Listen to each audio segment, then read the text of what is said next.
Hare Krishna everyone, welcome to the Wednesday class. और class शुरू करने से पहले सबको होली के पर्व की बहुत सारी शुभकामनाएं।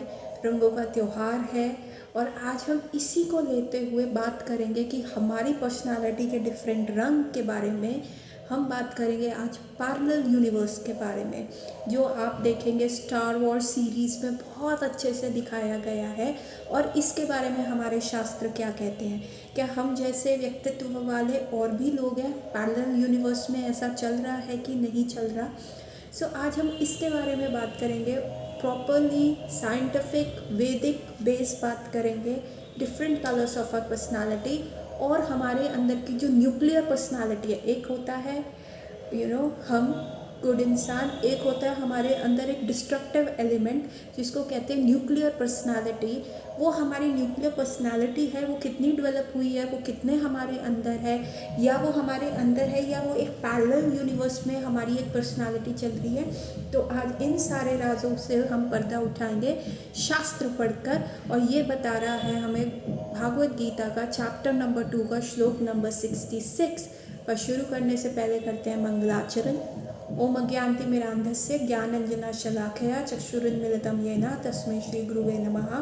नमो विष्णुपादाय कृष्णपृष्ठाय भूतले श्रीमते भक्तिवेदांत स्वामी इति नामिने।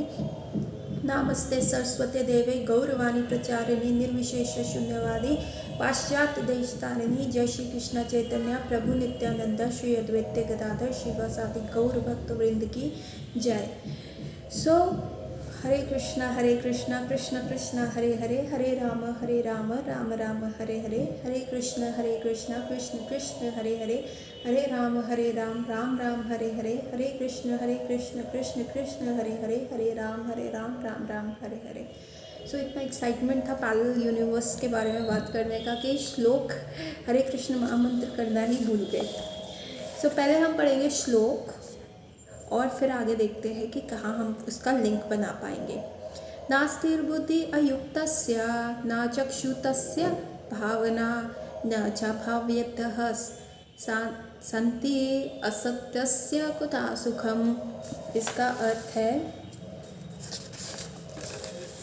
जो कृष्ण भावामृत में परमेश्वर से संबंधित नहीं है उसका ना तो बुद्धि दिव्य होती है और ना ही मन स्थिर होता है।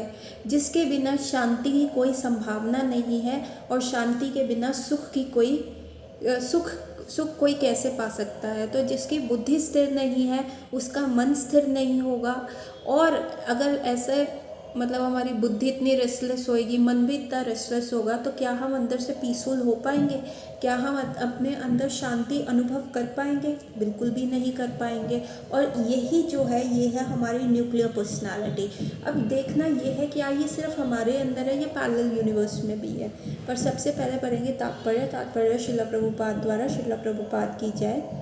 कृष्ण भावामृत हुए बिना शांति की कोई संभावना नहीं हो सकती। अतः 5वें अध्याय में इसकी पुष्टि की गई है कि जब मनुष्य ये समझ लेता है कि कृष्ण की यज्ञ तथा तपस्या के उत्तम फलों के एकमात्र भोक्ता है और उस समस्त ब्रह्मांड के स्वामी हैं तथा वह समस्त जीवों के असली मित्र हैं, तभी उसे वास्तविक शांति मिल सकती है। कि अनटिल एंड अनलेस हम भगवान को एज अ सेंटर अपना नहीं बनाएंगे कि भगवान कृष्ण ही है, जो भी हम कार्य करते हैं बेसिक जो ग्रेटिफायर है वो कृष्ण ही है। हम कहें कि हमें ये सुख भोगना है, ऐसे करना है, तो हम हमेशा रेस्टलेस और दुखी रहेंगे।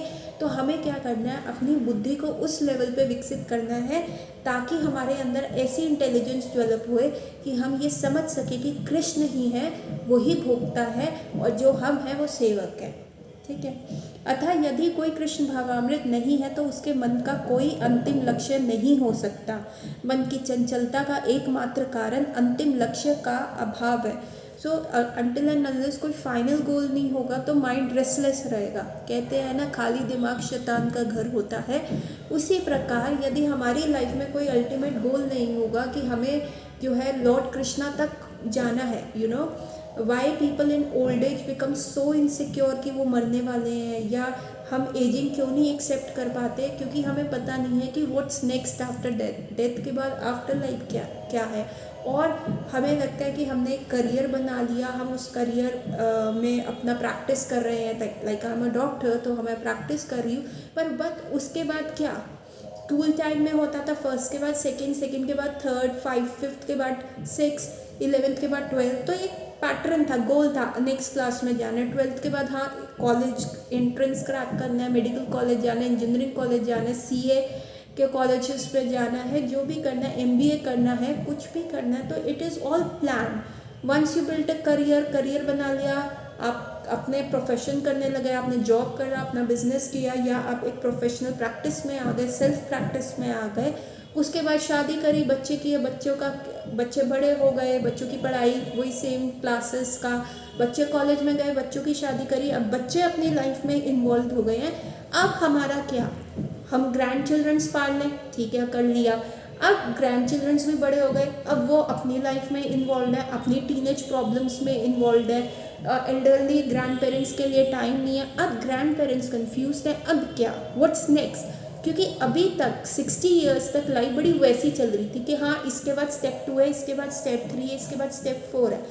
अब जब आप इस एज पे आ गए, अब क्या? अब तो रिटायर हो गए, रिटायरमेंट के बाद क्या? So that's the biggest question कि आगे क्या है। तो जब हमारे पास गोल नहीं है तब तक हमारा माइंड फिर रेस्टलेस रहेगा, तो फिर क्या करें, कैसे होगा?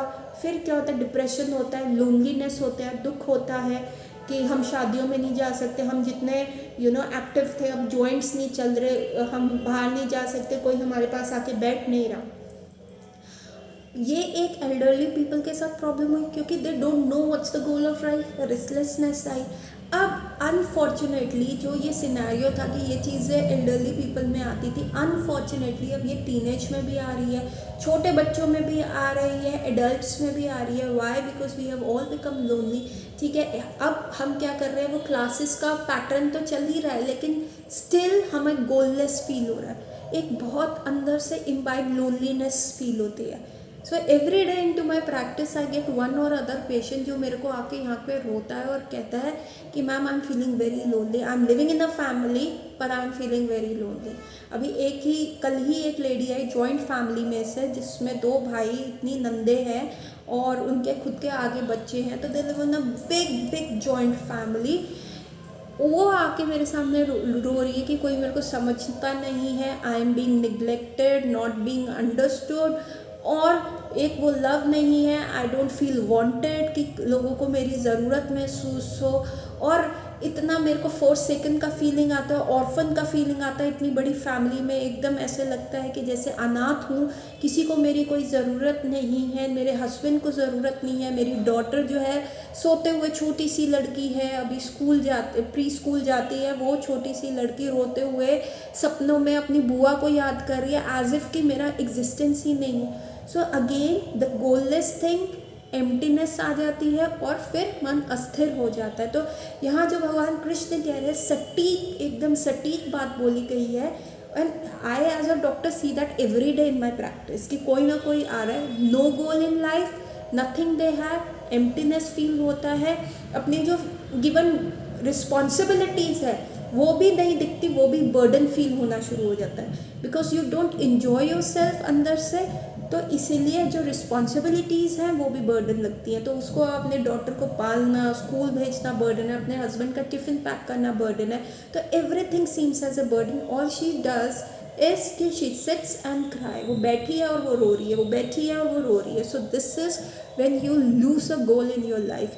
और गोल कब मिलता है? जब हमें पता है कि आफ्टर लाइफ में कृष्ण हमारे लिए वेट कर रहे हैं, आफ्टर लाइफ में कृष्ण का प्रेम हमें प्राप्त हो सकता है। आफ्टर लाइफ में we can go to the planet of Krishna और वहाँ पे हम इंजॉय कर सकते हैं, कृष्ण के साथ खेल सकते हैं।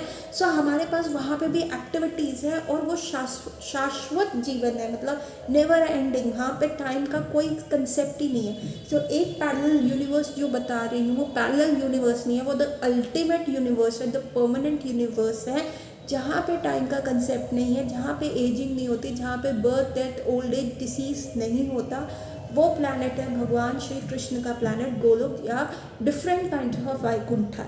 सो एक यूनिवर्स की बात हमने करी, जो हम जिस यूनिवर्स में रह रहे वो it is subjected to time. जैसे कि आप एक खिलौना है, आप उसको चाबी भर दो और जैसे जैसे वो चाबी रिवर्स होती रहेगी उतनी देर तक वो खिलौना जो है वो हिलता रहेगा। आजकल आई डोंट नो ऐसे खिलौने हैं कि नहीं, बचपन में हम बहुत खेलते थे। वो गुड़िया ताली बजा रही है, जोकर ताली बजा रहा है, उनकी चाबी भरी होती थी। वो गाड़ी जो है उसकी चाबी भरी होती थी। तो now days everything is remote control, लेकिन उस समय क्या होता था, उनकी चाबी भरी होती थी तो गाड़ी उतनी ही चलती थी। So that is the concept हमारे यूनिवर्स का, उसकी चाबी भरी हुई है। जब तक वो चाबी रिवर्स होकर ज़ीरो नहीं होगी तब तक ये मटेरियल यूनिवर्स रहेगा, और वंस वो चाबी जो है ख़त्म हो जाएगी तो ये मटेरियल यूनिवर्स डोरमेंट स्टेज में चला जाएगा। ठीक है, वो एक बहुत बियॉन्ड कंसेप्ट है। तो दूसरा यूनिवर्स हमने बात की मटेरियल यूनिवर्स। अब हम बात करेंगे पैरेलल यूनिवर्स की, पर पहले हम अपना तात्पर्य कंप्लीट करें। जब मनुष्य को ये पता चल जाता है कि कृष्ण ही भोक्ता है, स्वामी है तथा सबके मित्र हैं, तो स्थिर चित्त होकर शांति का अनुभव किया जाता है। अतएव जो कृष्ण से संबंध न रख के कार्य में लगा रहता है वह निश्चित ही सदा दुखी और अशांत रहेगा। भले ही वह जीवन में शांति या आध्यात्मिक उन्नति का कितना ही दिखावा क्यों न कर ले, कृष्ण भावामृत स्वयं प्रकट होने वाली शांतिमय अवस्था है जिसकी प्राप्ति कृष्ण के संबंध में ही की जा सकती है। सो कृष्ण भावामृत क्या है कि कृष्ण की प्राप्ति सिर्फ कृष्ण के संबंध में की जाती है, कि शांति हमें तभी मिलेगी। नाउ इससे क्या हम डिडक्ट करते हैं कि आपने अगर एक एटम देखा होगा तो एक एटम में क्या होता है, बीच में न्यूक्लियस होता है। थोड़ी 9th क्लास की केमिस्ट्री लगेगी, रॉकेट साइंस नहीं है। एक एटम का अगर हम देखें ड्राइंग तो उसमें क्या होता है, बीच में न्यूक्लियस होता है, एक इलेक्ट्रॉन होता है, एक प्रोटॉन होता है। ठीक है, ये एक एटम का जो है स्ट्रक्चर ऐसा होता है। तो जब वो इलेक्ट्रॉन और प्रोटॉन बैलेंस होते हैं वो एटम जो होता है स्टेबल होता है। लेकिन ऐसे ही एक एलिमेंट है, एक न्यूक्लियर एलिमेंट है जिसको हम कहते हैं पॉजिट्रॉन। उसमें क्या होता है, न्यूक्लियस के अराउंड एक इलेक्ट्रॉन, न्यूक्लियस जो है सेंटर में एटम के, उसके अराउंड एक इलेक्ट्रॉन जो है जा रहा है और इक्वली अपोजिट उसी की एनर्जी का इक्वली एंड अपोजिट एक प्रोटॉन जा रहा है। ठीक है, अब ये इतना अनस्टेबल है, मतलब एक इलेक्ट्रॉन है एक प्रोटॉन है, इसको ऐसे डिफाइन किया जाता है, एक मैटर है और एक एंटी मैटर है। ठीक है, एक इलेक्ट्रॉन है और एक एंटी इलेक्ट्रॉन है, इक्वल बिल्कुल सेम पर नेगेटिव एनर्जी। एक पॉजिटिव एनर्जी है, इक्वल और सेम नेगेटिव एनर्जी।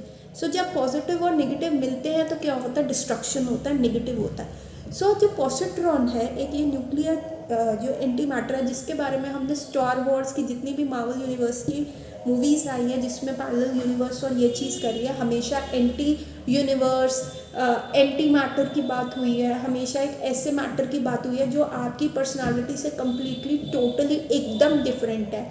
और स्टीवन हॉकिंग्स भी ये कहते हैं कि आप अगर अपनी नेगेटिव साइड से मिल लो कभी, अगर आप मैटर हो और अगर आप एंटी मैटर से मिल लो तो एक्साइटेड मत होना, खुश मत होना कि जैसे ही आप उसके साथ हाथ मिलाओगे तो डिस्ट्रक्शन होगा।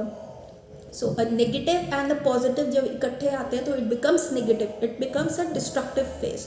सो जो ये पॉजिट्रॉन होता है ये बहुत ही अनस्टेबल न्यूक्लियर एनर्जी है जिसमें इक्वल, देखिए एक नॉर्मल एटम में क्या होगा, इलेक्ट्रॉन्स ज़्यादा हो गए प्रोटॉन्स कम हो गए, या प्रोटॉन्स ज़्यादा हो गए इलेक्ट्रॉन्स कम हो गए, तो वो अपने आप को स्टेबलाइज कर लेता है।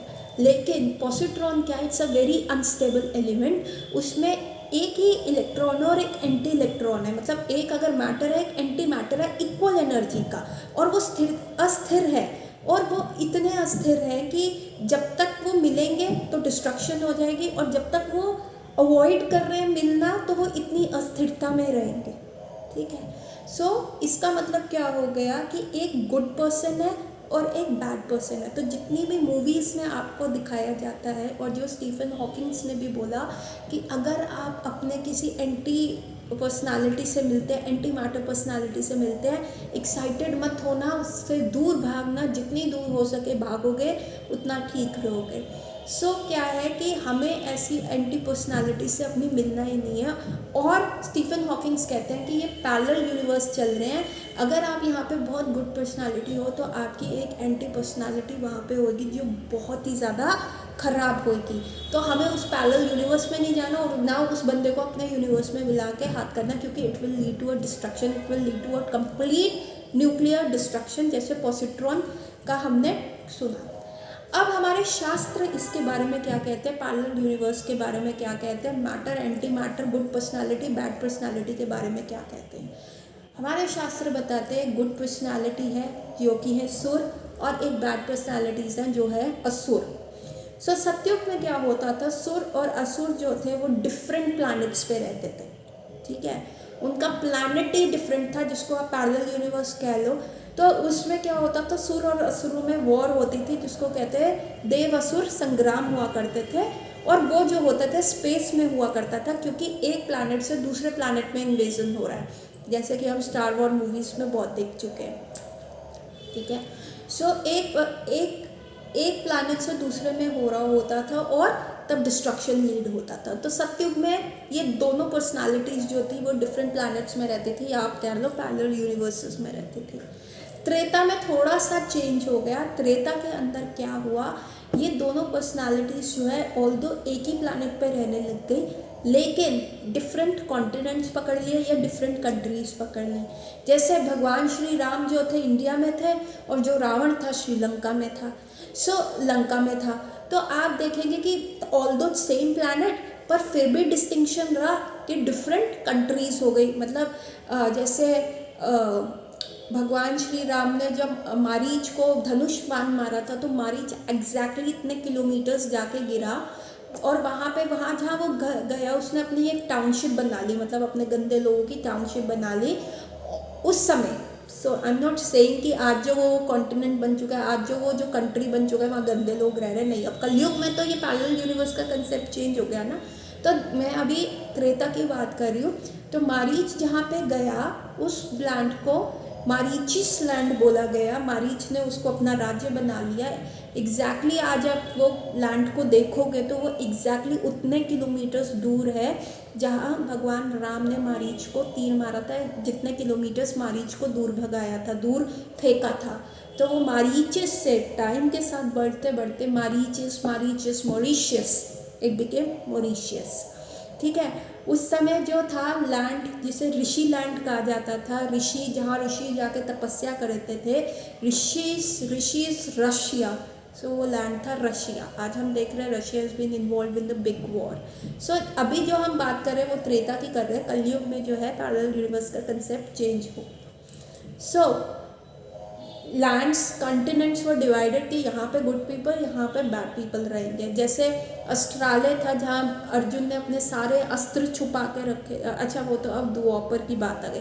So the things was that कि त्रेता में ऐसा डिस्टिंक्शन था, पर अब द्वापर में क्या हुआ, थोड़ा सा ये पास आ गए, मैटर और एंटी मैटर जो है और पास आ गया, और वो सेम फैमिलीज़ में पाए गए, सेम कॉन्टिनेंट्स में पाए गए, सेम लैंड में पाए गए।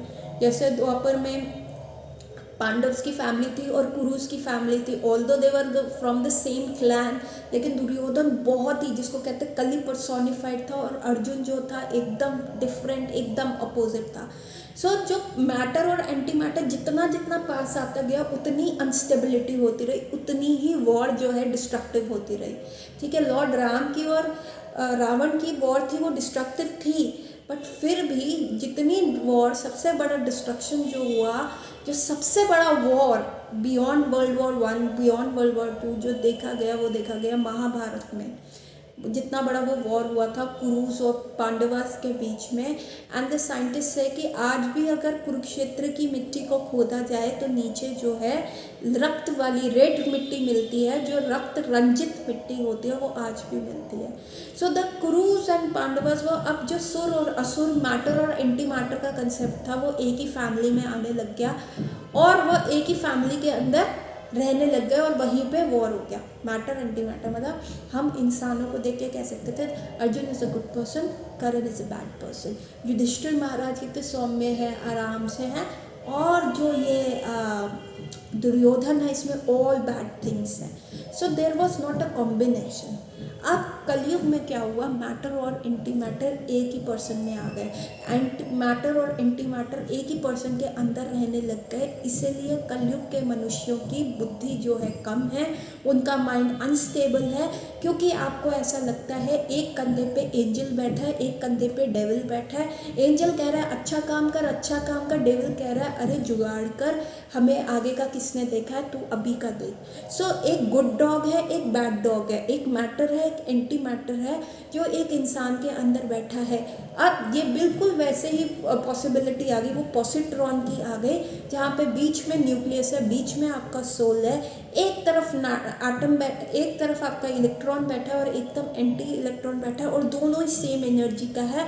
और जिस प्रकार पॉजिट्रॉन बहुत ही अनस्टेबल न्यूक्लियर वेपन होता है, उसी प्रकार से यह गुड डॉग और बैड डॉग हमें बता रहा है, जो मैटर और एंटी मैटर हमारे अंदर है हमें अनस्टेबल बनाता है, और इतना ज़्यादा डिफ़िकल्ट हो जाता है कि हम किसकी सुने। तो क्या होता है, और जैसे ही हम बैलेंस भी बना ले कि चलो थोड़ा बुरा कर ले, थोड़ा ठीक कर ले, तब भी डिस्ट्रक्शन है, तब भी डिस्ट्रक्शन है, तब भी कर्मों का लोचा हम पे पड़ जाता है। So what is the way out? As Radhanath Swami Maharaj says there are two dogs, एक गुड डॉग है, एक बैड डॉग है। जिसको ज़्यादा फीड करोगे वो उतना स्ट्रॉन्ग बन जाएगा। तो अगर आपको अपने nuclear personality, you know when these both things are going here, unstable जब हम होते हैं तो हम क्या है, एक ब्रह्मास्त्र की तरह, यू नो इस्कॉन में भी कहते हैं कि आप अपना आश्रम देखो। आप मतलब जो हमारे सीनियर्स हैं वो कहते हैं, जैसे बॉयज़ होते हैं उनको कहते हैं एक फिक्स्ड आश्रम में जाओ, या तो गृहस्थ आश्रम में जाओ या आप जो है ब्रह्मचार्य आश्रम में रहो। बीच में मत रहो कि अभी ये देख रहा हूँ, अभी वो देख रहा हूँ, देखता हूँ। 40 साल आपको 25, 26, 28 साल तक डिसाइड कर लो कि ब्रह्मचार्य ही रहना है या आपने गृहस्था में ही जाना है। वेट मत करो 40-45 साल तक कि ब्रह्मचार्य रहूँ या गृहस्था रहूँ, ब्रह्मचार्य रहूँ या गृहस्था रहूँ, क्योंकि तब इतनी अनस्टेबिलिटी क्या है, आपको ब्रह्मास्त्र बनाती है और आपके गिरने के चांसेस बढ़ते हैं। सेम वे जब हमारा मैटर और anti matter, good dog, bad dog, angel और डेविल, दोनों अगर हम बैलेंस में रखते हैं और हमें समझ नहीं आ रहा, तो ये हमें क्या बनाता है, पूरा न्यूक्लियर वेपन बनाता है, एक न्यूक्लियर पर्सनालिटी बनाता है, जो कि गलत की तरफ जा सकती है, जो कि गलत की तरफ जाएगी। अगर उसने बैड डॉग को ज़्यादा सुन लिया, उसने एंटी मैटर को ज़्यादा सुन लिया, तो वो डिस्ट्रक्शन की तरफ जाएगी। और डिस्ट्रक्शन आज की सोसाइटी में बहुत अच्छे लेवल पे मिल रहा है। You know the people are coming, उनको अपने आप को म्यूटिलेट करना। डिस्ट्रक्शन क्या है, मार धाड़, चीर फाड़।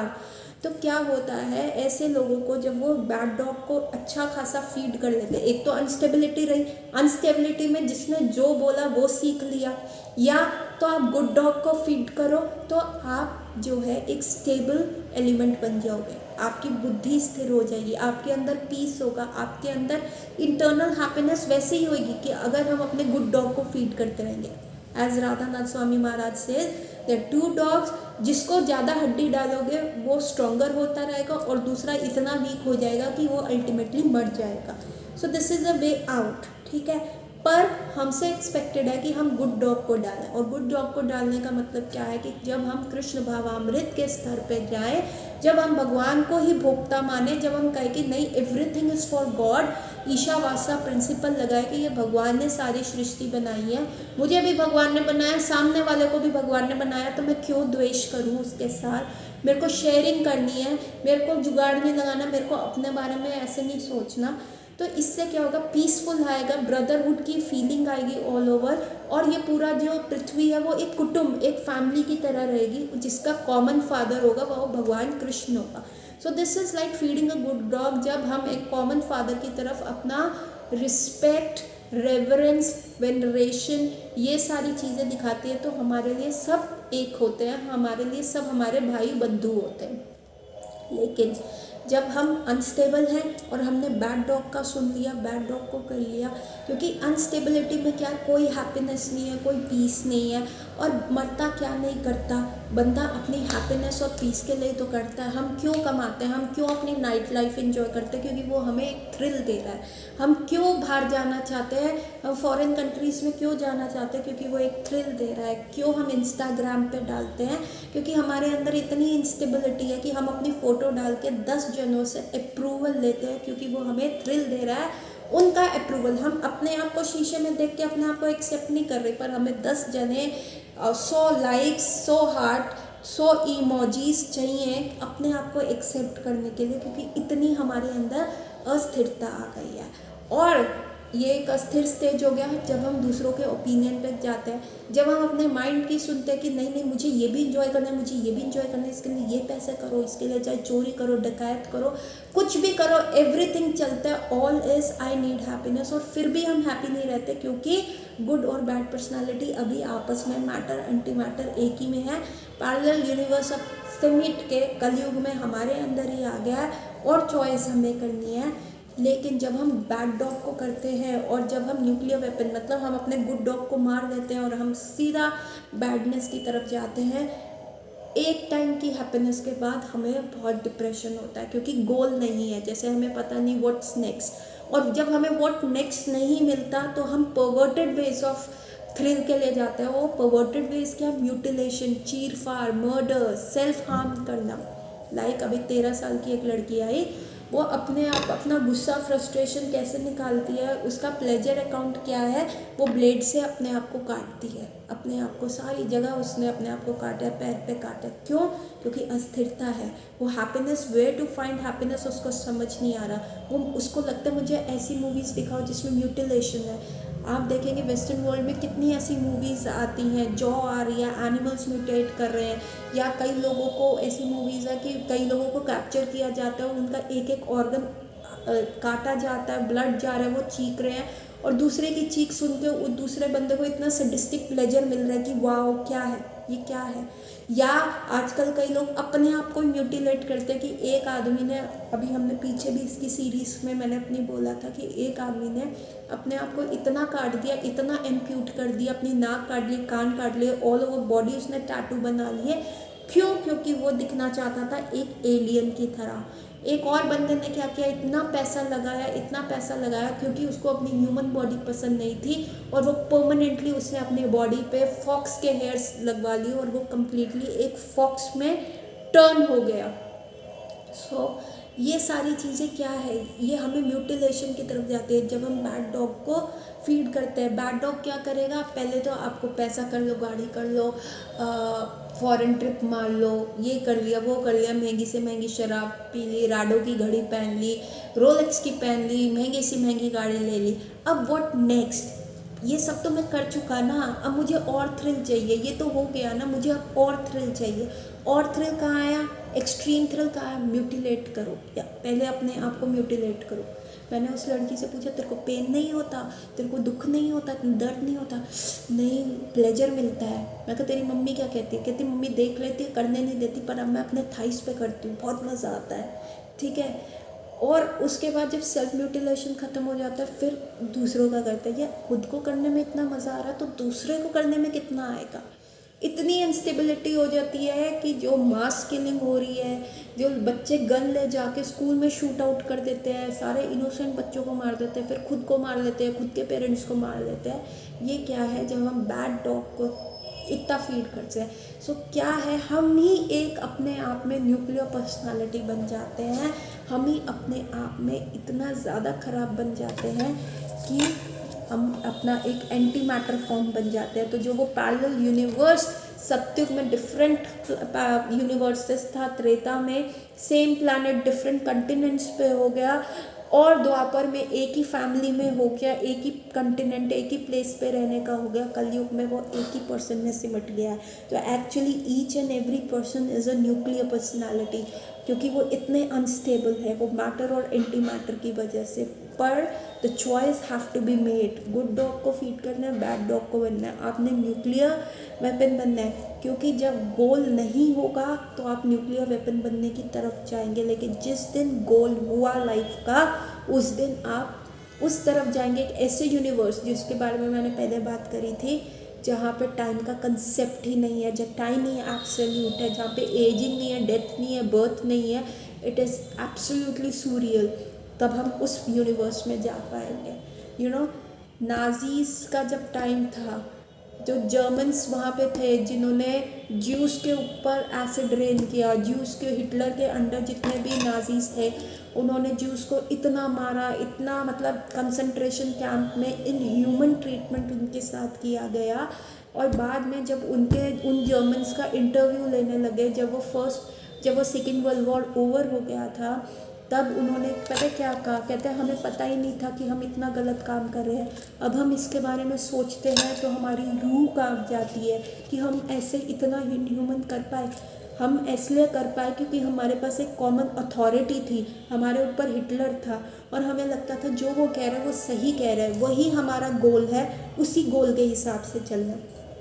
सो उस समय everyone was so unstable, you know, वो एक nuclear, everyone have a potential to become a nuclear destructive personality, but फर्क वहाँ पड़ता है आप किसको फॉलो कर रहे हो, किसको सुन रहे हो, आप कहाँ जा रहे हो। और वो सारे जर्मन्स को बाद में ये रियलाइज़ हुआ उन्होंने क्या किया, लेकिन उस समय they were getting that thrill, gun लेके वो अपना निशानेबाजी क्या करते थे, ह्यूमंस के साथ करते थे, उन ज्यूज़ के साथ करते थे। किसी ने हल्का सा भी गलत काम कर दिया तो वो उनको मार देते थे। किसी का क्रॉकरी, जर्मन्स के जो हाई ऑफिसर्स थे उनके घर का क्रॉकरी का एक कप टूट गया तो उन जो ज्यूज़ जो वहाँ पे काम कर रहा होता था उसको इस चीज़ की कीमत जो होती थी अपने आप को मार के दे, मतलब वो उसको मार देते थे, वो अब इस चीज़ की कीमत अपनी ज़िंदगी से देते थे। सो एवरी पर्सन बहुत गंदा बन सकता है और एक बंदा बहुत अच्छा बन सकता है, क्योंकि दोनों हमारे अंदर है, पर चॉइस भी जो है हमारे पास दी गई है। सो आपको वो न्यूक्लियर डिस्ट्रक्टिव वेपन बनना है, या न्यूक्लियर एनर्जी से बहुत सारी चीज़ें कंस्ट्रक्टिव भी हो सकती है। जैसे जापान ने न्यूक्लियर एनर्जी को, इट्स अ पीसफुल कंट्री, पर न्यूक्लियर एनर्जी को ऐसे यूज़ किया कि एक कंस्ट्रक्टिव वे में जाने के लिए। तो आपके अंदर जो मैटर एंटी मैटर है, आप उसको क्या चूज़ करना चाहेंगे, आप कौन से यूनिवर्स में रहना चाहेंगे। एक है यूनिवर्स, पैरेलल यूनिवर्स नहीं है पर मैग्निफिसेंट यूनिवर्स है। एक यूनिवर्स है जो सबसे ब्यूटीफुल है, नॉन डिस्ट्रक्टिव है, द अल्टीमेट यूनिवर्स है। या आप उस यूनिवर्स में जाना चाहेंगे, that depends on you, the choice is you. तो आज हमने अपनी पर्सनालिटी के हिडन कलर्स की बात करी इस होली के त्यौहार पे। आई होप आप बहुत वाइजली चूज़ करेंगे, आप अपना ट्रू कलर्स ज़रूर पहचान पाएंगे, and that is my blessing of Holi for all of you. So with this take home message मैं आज यहाँ पे एंड करूँगी 3 टाइम्स हरे कृष्णा महामंत्र बोल के। Hare Krishna Krishna Krishna Hare Hare, Hare Ram Ram Ram Hare Hare, Hare Krishna Krishna Krishna Hare Hare, Hare Ram Ram Ram Hare Hare, Hare Krishna Krishna Krishna Hare Hare, Hare Ram Ram Ram Hare Hare. Happy Holi everyone, Hare Krishna, meet you next week.